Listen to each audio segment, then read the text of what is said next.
This week on HomeKit News, the Aqara Camera E1 with Wi-Fi 6.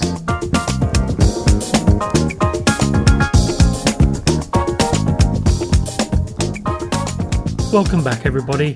Today we've got the newest device from Aqara, the Camera E1. Now it works with HomeKit of course, as well as Amazon, and although it doesn't mention it, it also works with Google. The E1 isn't massively groundbreaking, but there is a lot to like, so pause the video if required. It offers 2K video with pan and tilt, local automations, HomeKit secure video as standard now, person detection and tracking, as well as on-device recording and night vision, along with the other specs to the side here. You'll also notice the Bluetooth logo, which is used for a new feature called Easy Pair, but I suspect it's also for use with Matter down the line. Let's unpack this and see what's inside. So first of all, we get the E1 camera itself, which we'll look at in more detail later. There's also an included ceiling mount, which I'll be using, a manual in a variety of languages, some fittings for the ceiling mount if required, and finally a USB-A to USB-C cable. Let's take a closer look at the E1 now, and at just over 4 inches in height, it's smaller than the G3 and only a little bit taller than the G2H Pro. As it's a pan and tilt camera, you do get 360-degree views, and as already mentioned, you get 2K video, which is a step up from the G2H Pro, as well as the included mounting plate, which wasn't included in the G3. There's a status light that can be turned off if required, and there are also small speakers either side of the camera. The back of the camera has a USB-C port, which we saw on the G3, and a reset button, which is a little bit hard to press if you have sausage fingers. The camera comes with 2 QR codes, one of which is for standard HomeKit integration, but you also get a very similar QR code for Aqara use. I'll quickly go through the setup procedure for the E1 in the Aqara app. Now, setup seems straightforward at first, so after selecting Add Accessory you can select the camera, but with Bluetooth the app will discover the camera. After following the next step, the app strangely claims the E1 is only compatible with 2.4 GHz Wi-Fi, which doesn't sound right. I'll set it up with 2.4 for now, at which point it generates a QR code which you point at the E1 camera to add it to the app. So what is the QR code on the camera itself for? This isn't massively clear. Now I did add it successfully, but then it asked me to connect to HomeKit, upon which it then claimed it was already connected, which it wasn't. This is a bit disappointing to be honest, and in the end I re-added it via Apple Home, then Aqara, and it seemed to work in both platforms after that point. The E1 is useful for me as it's replacing something similar in the same location. It'll replace this Eufy pan and tilt camera, which to be fair has been quite reliable but lacks any automation options when compared to the E1, so it's time to say goodbye. Luckily the mounting bracket screw holes match the ones with Aqara's mounting bracket, which made life a lot easier. Fitting the E1 to the mount was quite easy, and with all that in place the Eufy cam will be joining the doorbell camera, so bye bye Eufy. With the E1 largely set up, there's just one additional step due to the way it's mounted. So in the Aqara app you can see the live feed is actually upside down. I just need to go into the camera settings for the E1 and flip the image and we're all set.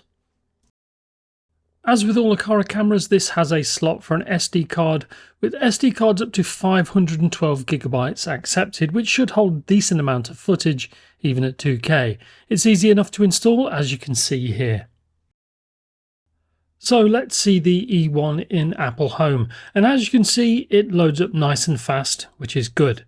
You get a pixel-based motion sensor as the only accessory, and as it uses HomeKit secure video you can set that up too.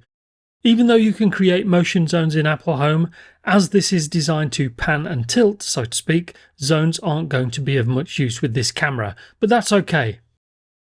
Human detection and tracking in the Aqara app is a useful feature, although there's no pet detection or tracking in this case, which is found only on the G3.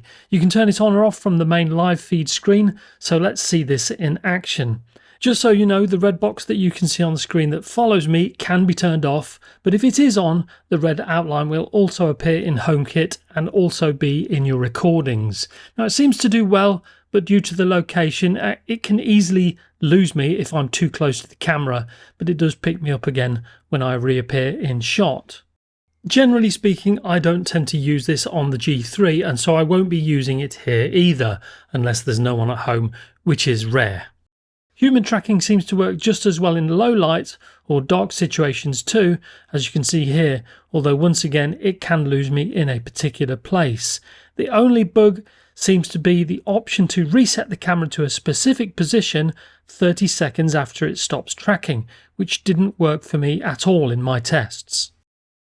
Just like the Aqara G3, you can set predefined positions for the camera, which can also be used in automations, which is one of the reasons this is ideal to replace the UFI I binned earlier. I've only set up a couple of locations, but it works really well. Now it seems logical to compare the E1 to the other cameras in Aqara's range. So the E1 cuts some stuff but adds other things. So you don't get a hub, but many Aqara users already have enough hubs. There's also no IR blaster like the G3, but once again there are less IR devices than there used to be in a typical home. It also doesn't have an alarm system, but a future update will add the ability to play siren sounds that can be triggered by other sounds that the camera picks up, namely Aqara hub sirens. So as long as you have one hub, it probably doesn't matter. The image quality seems pretty decent for the price, and even though you can't get 2K in Apple Home, recordings are still accessible via an SD card if required. In low light, the E1 still produces a decent colour image, which isn't always the case with some cameras, like the Eve indoor camera for example. The area where Aqara products tend to be at their best is via the range of automation options available in the Aqara app, and the E1 is no exception. Even though the if section is a bit basic for triggering other devices for the E1, if you want to trigger the E1 to do something based on other Aqara devices, the list is a lot more extensive, as you can see. If you have the G4 video doorbell, for example, you can use it in combination with the E1 for doorbell presses or face detection. Better still, if you have the U100 smart lock or the A100 Zigbee like I do, then you can choose what the E1 does based on a variety of options like who is entering the door, whether they're leaving or arriving, and more. So finally, onto the pros and cons. Now, I don't have Wi-Fi 6 here at present, but it's forward thinking to add something like this, which adds a touch of future proofing and speed, of course. Apple Home still doesn't support 2K recordings, but that doesn't mean we can't have it, right? So it's good to see this offered in a budget camera. Pan and tilt is also very useful, especially if you plan on using some of the automation options that are available via Aqara. Person tracking seems to work well, but due to the location I have it at, it does fail at points, so its position is crucial if you want to get the most out of it. The only negative is the pairing process, which I found unnecessarily complicated.